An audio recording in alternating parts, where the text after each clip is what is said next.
The woods look menacing and dangerous.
Mademoiselle!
This looks like a dead end.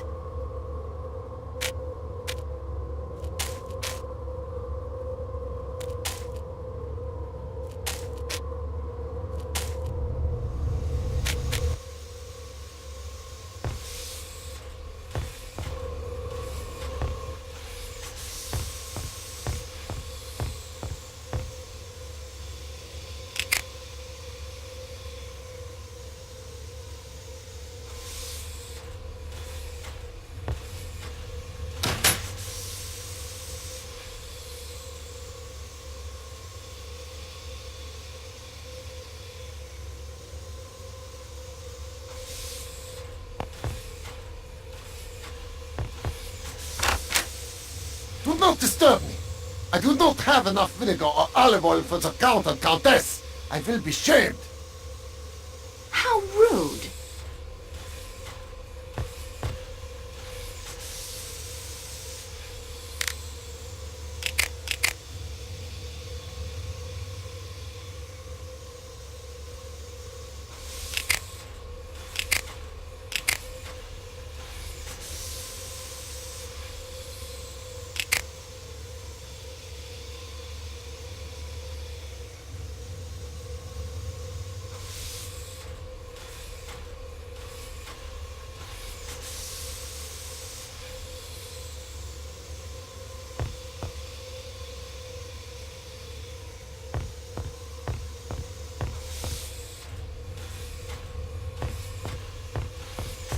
May I have your passport, please?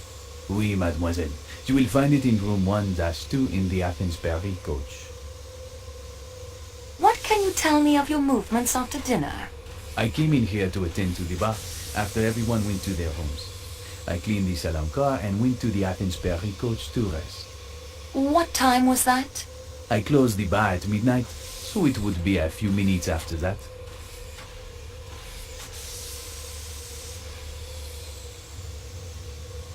Did you see or hear anything unusual last night? No, mademoiselle. The Athens Paris coach was very quiet. And of course, the door leading to the Calais coach is locked. One can pass through only if Pierre Michel or Matteo opens it for him. What do you know of Klaus, the chef? Un artiste de la cuisine, and just as temperamental as a painter. Vous comprenez? No one is allowed to enter his kitchen. His menu seems to overemphasize meat dishes. It is true that. They call him Le Boucher, but not to his face, of course. The butcher. It suits him. Klaus seems even more temperamental than usual today. I fear an approaching catastrophe, mademoiselle. Worse than avalanches and murder. Certainement. Special dinner menus, as you no doubt know, are printed in advance of our departure in Istanbul. Here is tonight's menu. As you can see, tonight is to serve Wiener Schnitzel and Edafe Salat, native dishes of Austria, in honor of the Count and Countess Antreni. Veal and potatoes. Why does this not surprise me? But so many have asked for the salads, almost in defiance of Chef Klaus, and the porters have failed to put aboard enough vinegar and olive oil for the Edafe Salat. Klaus is in a rage. The embarrassment will be too much for him. What do you know of Klaus's movements last night? As usual, he stayed in his precious kitchen, preparing his pastries and sauces for the next day's meals. He passed through the salon car a few minutes before midnight in a rage because one of the steak knives is missing. Passengers will take anything as a souvenir if it is not bolted down. Why, the things that have gone missing on this trip would astound you. But perhaps they were not all taken as souvenirs. Perhaps some person, in order to do good, borrowed them? Mademoiselle, forgive me, but I do not understand what you are talking about. Let it pass. What did Klaus do after he entered the salon car? Nothing. We went together to the Athens Paris coach. Do you know Monsieur Ratchet was killed with a knife? I have heard this, oui, but why? You think Klaus may have stabbed him? A chef that temperamental? If someone was to criticize his masterpieces? Mais non, mademoiselle. C'est très absurd. Klaus would not stab anyone. Not with a knife. He would hack them into little medallions with his cleaver. Au revoir, monsieur.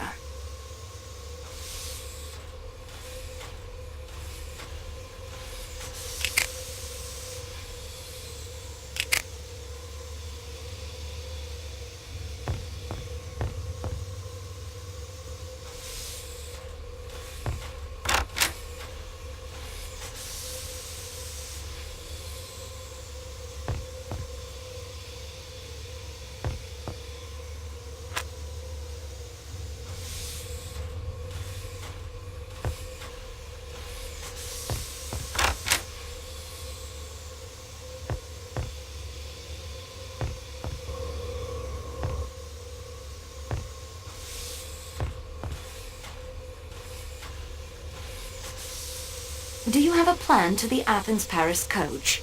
Si, señorita. Which rooms are occupied in this car?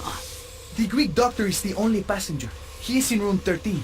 I have taken room 15 there to sleep in, and room 16 for my equipment. I hope it is alright. Pierre Michel is using room 11, the chef de cuisine is in 9, Lucien the waiter is in 1-2, the engineer is resting in 10 when not attending to the boiler, the fireman rests in 3-4. What equipment?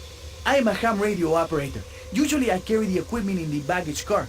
There is no time to use it when I'm on duty, and anyway, no power. But when we were stopped so suddenly, I thought to check it and found my telegraph key destroyed. I don't understand it. It was packed carefully. I brought the rest here to my room to keep it safe.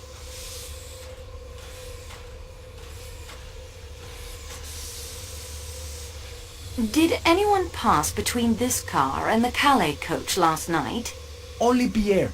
He came through and we talked for a few minutes about the snow and what it will do to the schedule. When was this? Sometime after 1 a.m. A few minutes only. We talked for 10 minutes or so. Then Michel fancied he heard a bell. He opened the doors between the two coaches and we both heard it plainly. A bell, ringing repeatedly. Michel ran to answer it. You boarded the train in Belgrade? Si, señorita. Why were you so late? Your passenger must have boarded by himself, and you yourself almost missed the train. But this is not so. I was preparing my car as it was being attached. I myself welcomed the Greek doctor and showed him to compartment 13. That will be all.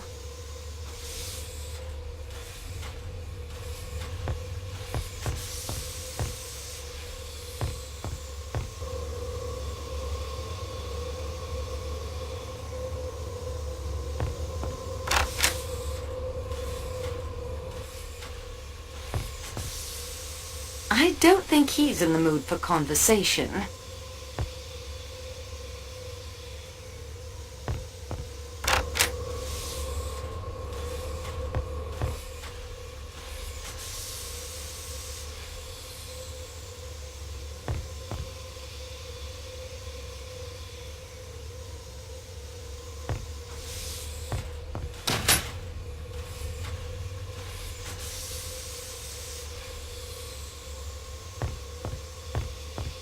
I found this button from your tunic in the American lady's compartment. I have lost no button, mademoiselle. There must be some mistake. Then perhaps it was dropped by the man she said was in her room. There was no one there. The lady must have imagined it. I need to ask you some questions about Monsieur Ratchet's death. But of course, Mademoiselle Marceau, I will do anything I can to help. When was the body discovered? The valet of Monsieur Rachette, he tapped several times at the door this morning. There was no answer. Then, half an hour ago, Lucien, the waiter, came. He wanted to know if Monsieur was taking déjeuner. It was 11 o'clock, you comprehend. Continue. I opened the door for him with my pass key. But there is a chain, too, and that is fastened. There is no answer, and it is very still in there, and so cold. The window open, I borrow the engineer's hammer and break the chain and go in. Monsieur Rachette was... it was terrible. The chain was fastened. It must have been suicide? I'm sorry, Michel. A person does not commit suicide by stabbing himself 12 times. No, I suppose not. Did anyone call for you last night after we spoke? Yes, I made up the bed of the young American gentleman, Mr. Rachette's secretary. At what time? It must have been about a half hour later. 1:45. About that, yes. The English colonel from number 15 was with him. The colonel went back to his own compartment as I prepared the American gentleman's bed.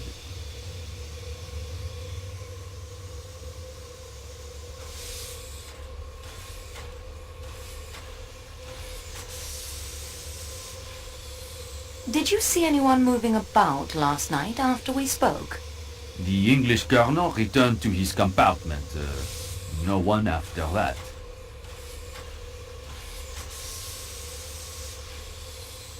Did you leave the car at any time last night after Belgrade? Well, I did go back to talk to Matteo, the attendant in the Athens-Paris car. When was that?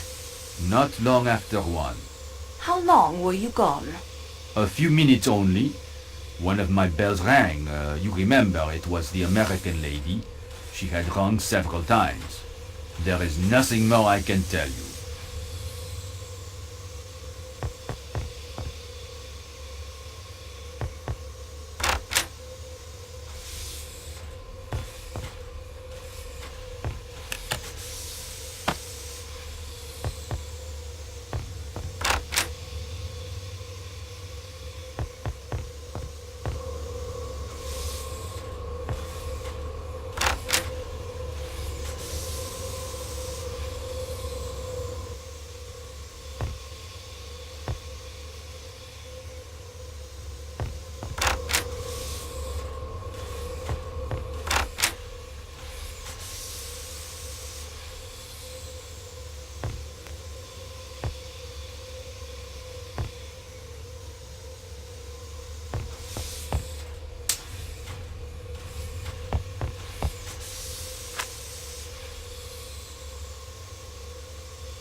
The bracelet is worthless, mademoiselle.